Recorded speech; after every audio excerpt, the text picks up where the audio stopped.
Herkese merhaba, Noko İplikleri YouTube kanalına hoş geldiniz. Bugün farklı bir projeyle karşınızdayım. Fonda görmüş olduğunuz bu güzel tokaları hazırlayacağız. Şöyle bakın, çok tatlı rengarenk tokalar var.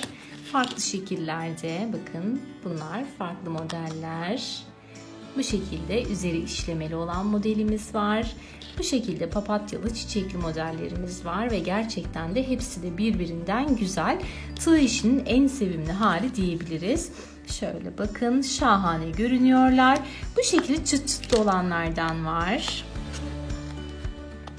Yine bu şekilde bakın çıt çıtlı olup üstü tamamen kaplama olanlar var. Bir de böyle bu şekilde direkt olarak üzerine toka aparatının bu şekilde papatyaların yapıştırmış hali var. Şimdi ben bu videoda bu papatyaların nasıl yapıldığını sizlerle paylaştım. Daha sonra bu çıt çıtın üzerine nasıl kaplanıyor bunu da paylaştım. Bir de son olarak bu işlemeler nasıl yapılıyor onları da paylaştım. Yani bu güzel tokaları siz de videomuzu izleyerek çok rahatlıkla hazırlayabilirsiniz. Gelelim kullandığım iplere. Solare Amigurumi'nin bu şahane %100 koton olan iplerini kullandım. %100 koton içeriği sayesinde hem yumuşak hem sağlıklı hem de uzun ömürlü ipler. Şöyle içeriğine baktığımızda da 100 gramında 270 metre var. Gayet yeterli. 2,5-3 numarayla örebilirsiniz denmiş. Ben 2 numaralı tığ kullandım. Yani tokalarımız daha tok ve güzel dursun diye. Sizler dilediğiniz renkleri kombinleyerek Solare Amigurumi sayesinde bu güzel tokalardan elde edebilirsiniz. O zaman vakit kaybetmeden tokalarımızın yapımına geçelim. Papatyalı tokanın yapımıyla başlayacağız. İpimi hemen sabitliyorum. Bakın tuttum. Normal zincir çekecek gibi ipimi sabitledim. Ardından çıt çıtı alıyorum. Bakın şu yan tarafından batıyorum. İlmeğimi böyle kaydırıyorum. Ardından da bakın ilk zincirin içinden geçiriyorum. Sabitleme zincirinin içinden. Şöyle iyice sıkılayarak burada sabitliyorum.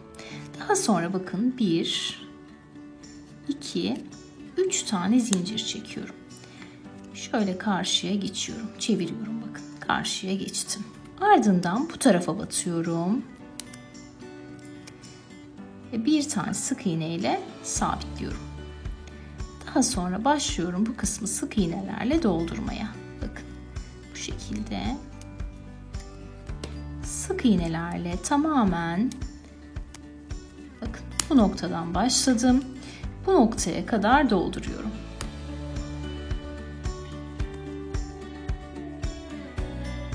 Evet bakın bu şekilde tamamen sık iğnelerle doldurdum. Şimdi bir tane zincir çekiyorum. Bu sefer karşıya geçiyorum. Çıt çıtın diğer tarafına bakın. Karşıya geçtim. Şimdi bu noktada bu başladığım kısma kadar sık iğnelerle dolduruyorum.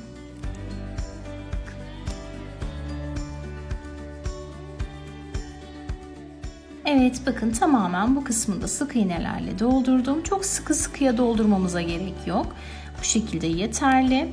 Ardından şu başladığım ilk kısma şöyle yukarıdan batıyorum ve sabitliyorum. Daha sonra 1, 2 tane zincirle yukarı çıktım. Bakın. Başına doluyorum. Şimdi bu noktaya şöyle alttan batıyorum. İkili trabzan yapıyorum. Başına doladım. Aynı noktaya tekrar batıyorum. Bakın 3 tane ilmeğim var. İlk ikisini birlikte alıyorum. Kalan ikisini birlikte alıyorum ve ikili trabzanı yapıyorum. Başına doluyorum. Tekrar batıyorum. İlk ikisini birlikte alıyorum. Kalan ikisini birlikte alıyorum. Bakın toplamda şununla birlikte 4 tane trabzanım oldu. Bu sefer de bu kısma batıyorum şöyle. Ve sabitliyorum. Evet bu şekilde çıt çıtın arka kısmını kapatmış bulunmaktayız. Şimdi bir tane zincir çekiyorum. Bakın sıradaki sık iğneye batıyorum. Ve sık iğne yapıyorum. Bir tane daha zincir çekiyorum. Sıradakine batıyorum. Sık iğne yapıyorum. Bir tane zincirimi çektim. Sıradakine batıyorum. Sık iğne yapıyorum. Bu şekilde tamamen şu kısma kadar bir tane zincir çekelim. Sık iğne yapalım. Bakın. Bir zincir. ve sık iğne. Bu noktada görüşelim. Bu noktaya kadar ne yaptım? Tamamen sık iğnelerle doldurdum. Aralarda bir tane zincir var. Şimdi bu noktaya geldim. Yine 2 tane zincir çekip yukarı çıkıyorum. Başına doluyorum. Bu noktaya şöyle batıyorum. Ve buraya da ikili trabzan yapıyorum. 1 adet. Başına doluyorum. Aynı noktaya tekrar batıyorum. Buraya da yine ikili trabzan yapıyorum. Bu şekilde bu noktayı da kapatmış olduk. Tekrar dönüyorum. Şimdi bu noktaya sabitliyorum. Ardından bir zincir çekiyorum ve tekrar sık iğnelerimin üzerine dolduruyorum.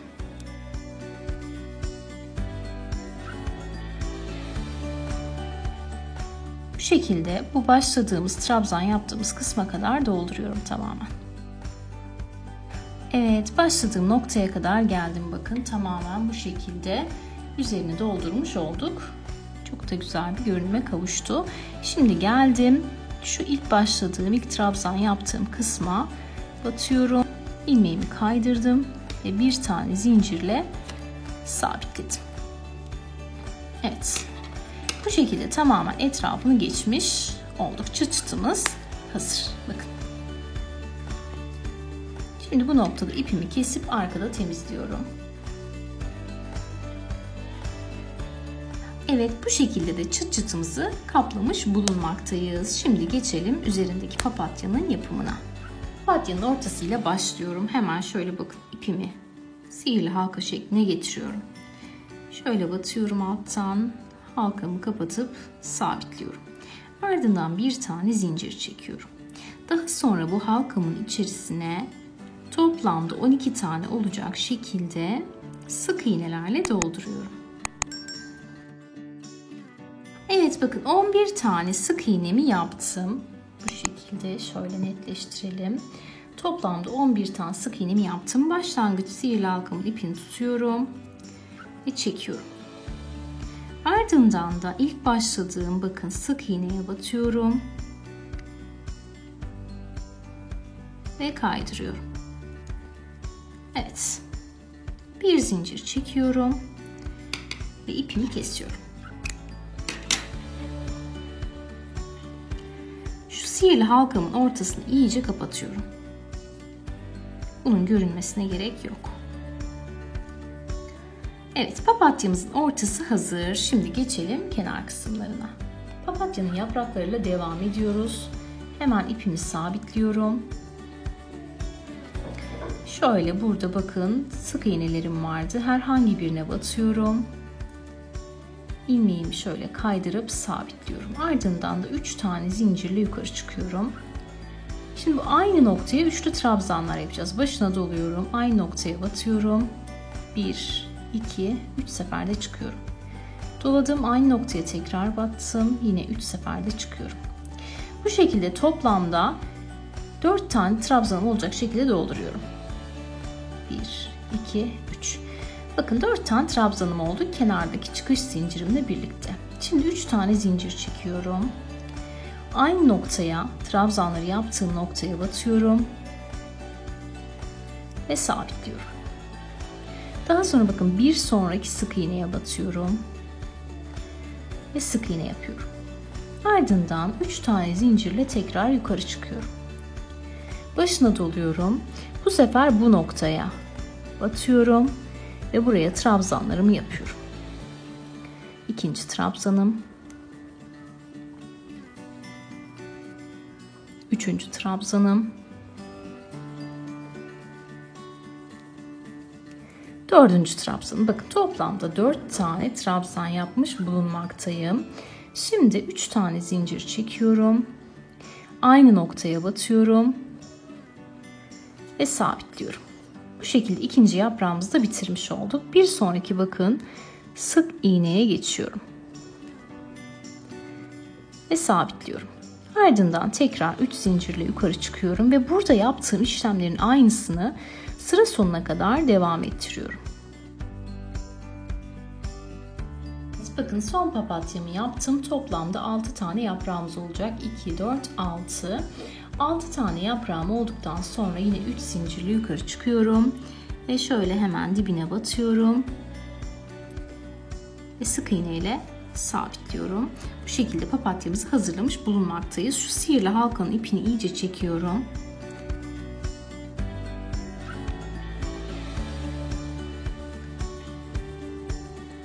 Bir tane zincirle sabitliyorum. İpimi kesiyorum. Papatyamın iplerini de temizledim. Çok güzel bir papatyamız oldu. Ortası böyle koyu mor, kenarları pembe. Aradığım çıt çıtı alacağım ve üzerine silikonla, direkt olarak ısıtılmış silikonla yapıştıracağım. Hemen silikonumu ısıtıyorum. Evet, silikonu ısıttıktan sonra şöyle bakın şu iç kısmına sürüyorum.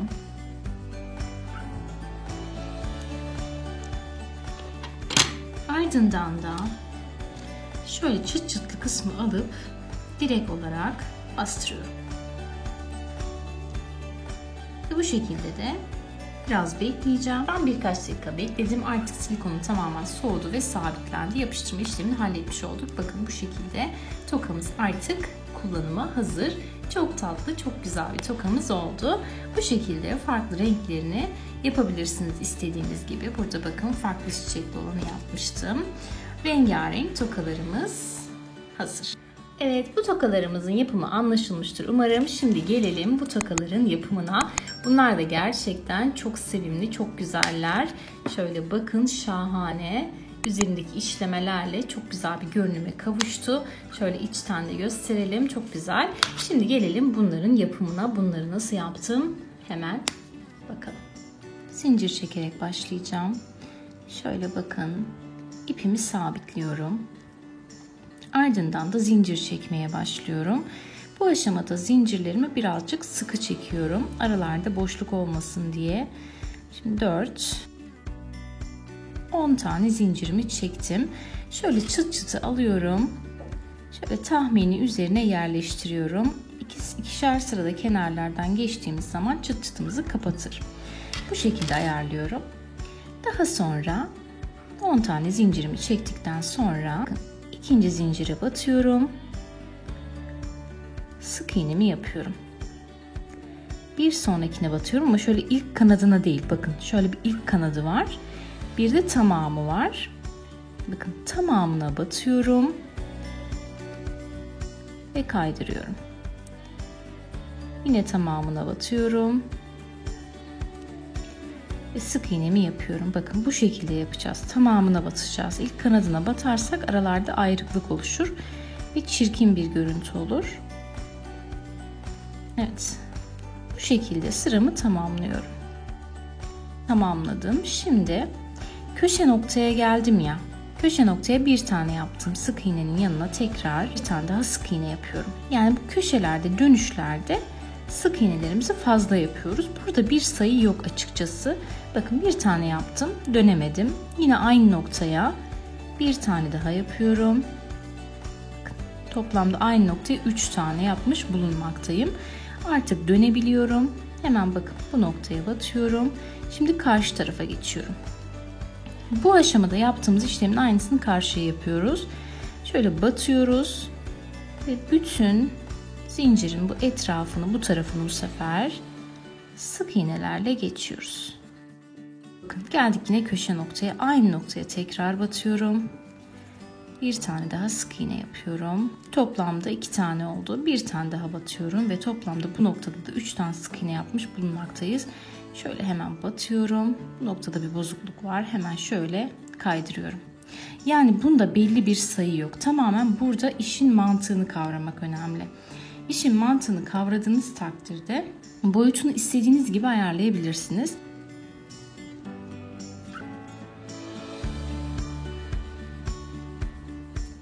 Bakın bu şekilde.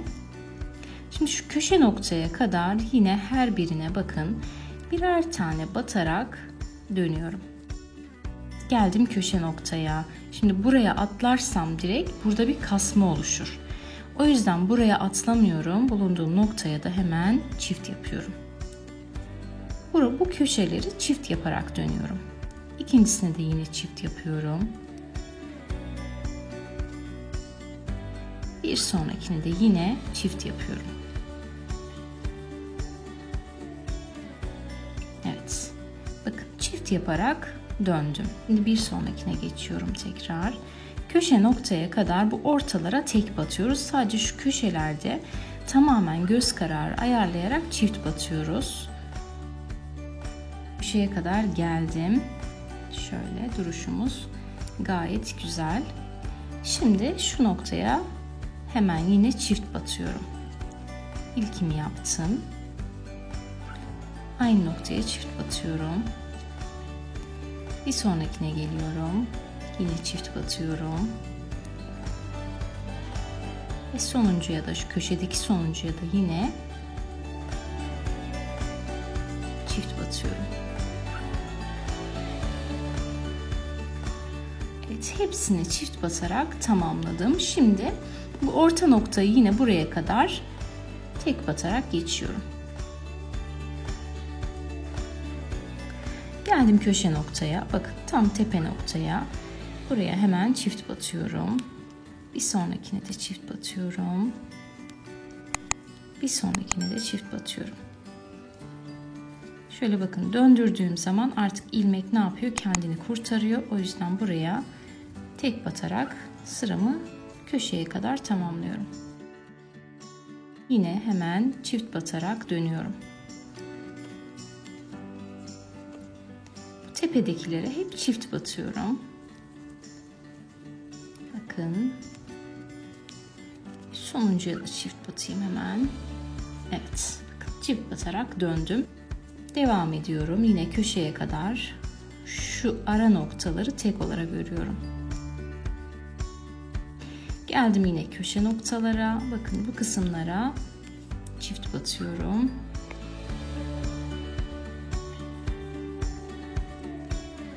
Bu aşamalara yine çift batarak dönüyorum.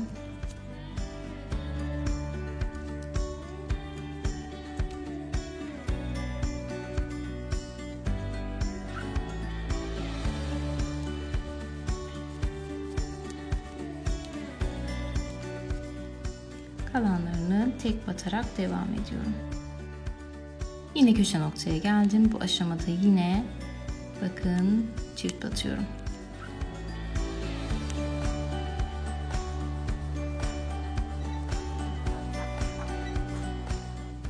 Evet, bakın şu üst kısma tamamen çift battım. Yana geldim. Yine tek batarak devam ediyorum. Bakın tamamen ne yaptık? Hazırlamış olduk. Şöyle netleştirelim. Hemen şöyle çıt çıtımı da alıyorum. Üzerine koyuyorum. Bakın. Çıt çıtımı da gayet güzel kapatıyor. Şu noktada bir tık daha dönebilirim.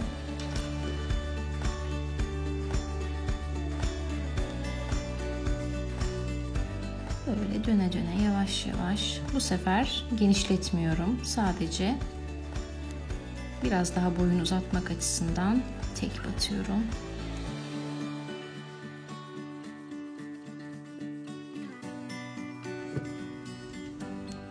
Evet. Hepsini tek batarak döndüm. Şöyle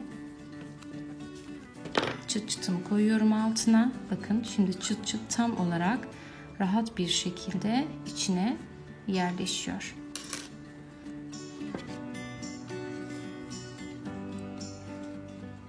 Şöyle ilmeğimi kaydırıyorum. Bakın bu şekilde bir tane zincirle sabitliyorum ve kesiyorum. Evet, çiçek işlemesiyle devam ediyoruz. Ben bir kısmını yaptım. Şimdi bir kısmını da, diğer kısmını da birlikte yapalım. Zaten bir tane tomurcuğu gösterdiğim zaman mantık anlaşılmış olur.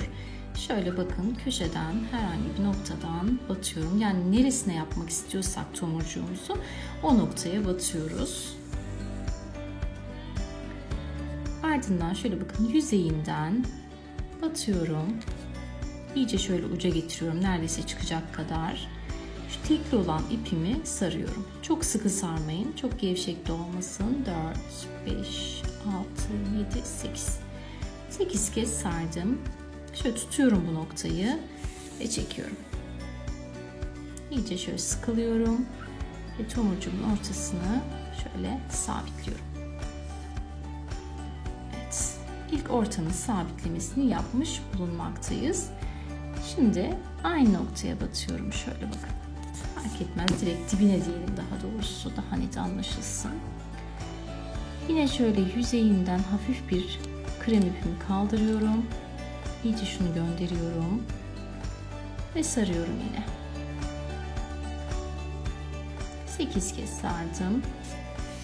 Tomurcuğun büyüklüğüne göre sarma işlemini artırabilirsiniz. Daha büyük olsun istiyorsanız 10 kez de sarabilirsiniz. Veya daha minnoş olsun istiyorsanız 4-5 kez sarabilirsiniz. Evet. Yine batıyorum dibine.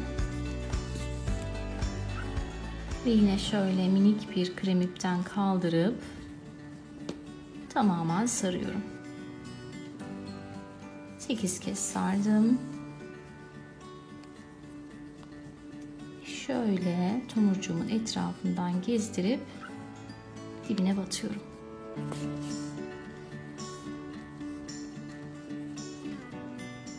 Evet. Bakın bu şekilde.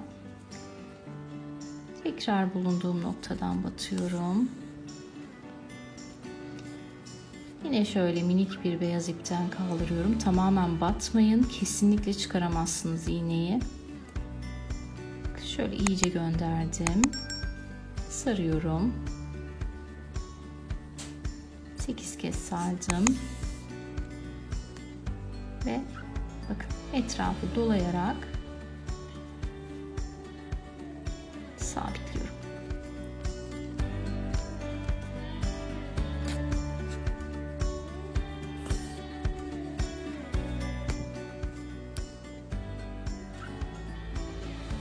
Şimdi şöyle iyice yuvarlak görünümü vermek için bakın şu noktadan tekrar batıyorum. Bunu tamamen gözünüzle ayarlıyorsunuz zaten. Nerelere batılması gerektiğini.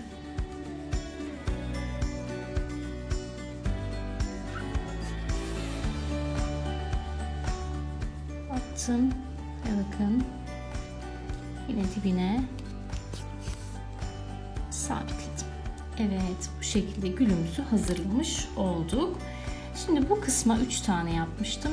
Birer tane de şu kısımlara yapıp bu kısma da 3 tane yapacağım. Daha sonra diğer detaylarda görüşelim. Tamamen güllerimi işledim. Şöyle bu kısımlarda birazcık boşluk bırakmak istedim. Yani çok yoğun olsun istemiyorum.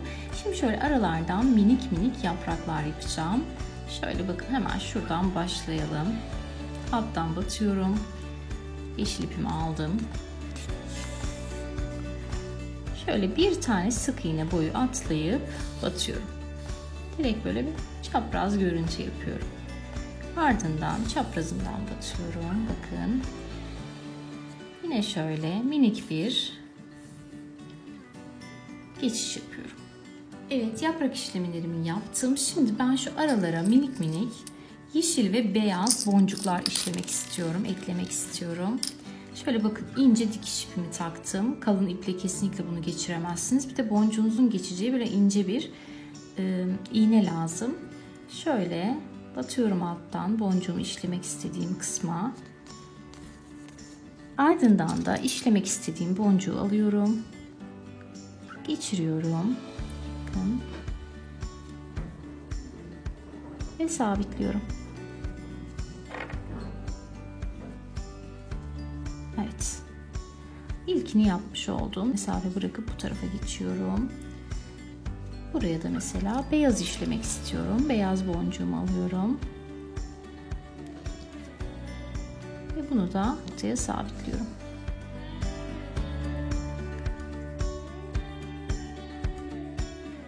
Evet, bu şekilde ben boncuklarımı yerleştireceğim şimdi.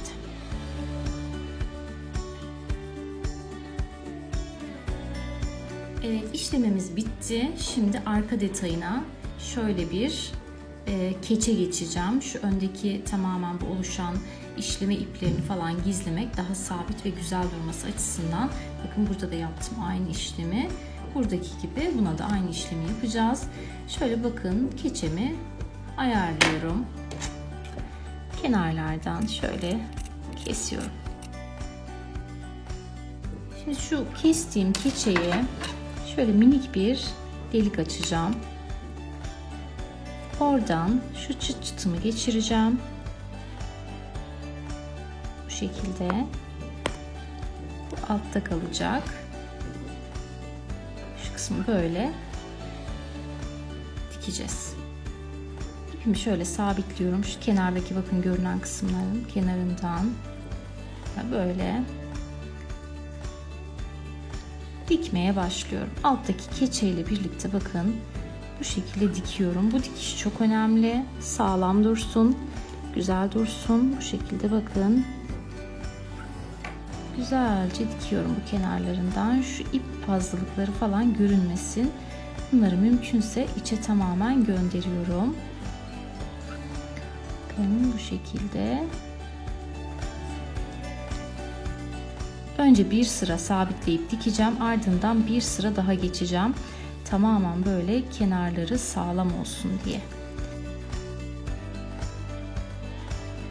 Evet, böylelikle bir videonun daha sonuna gelmiş bulunmaktayız. Bu güzel toka modellerini sizlerle paylaşmaya çalıştım. Yapımları oldukça zevkli. Sizler çok rahatlıkla değiştirip çoğaltabilirsiniz. Dilediğiniz gibi değişiklikler yaparak kombinleyebilirsiniz. Bu ve bunun gibi birçok farklı video ile karşınızda olmaya devam edeceğiz. Lütfen kanalımızı takip etmeyi, yorum yapmayı ve abone olmayı unutmayın. Başka bir projede görüşmek dileğiyle. Hoşça kalın.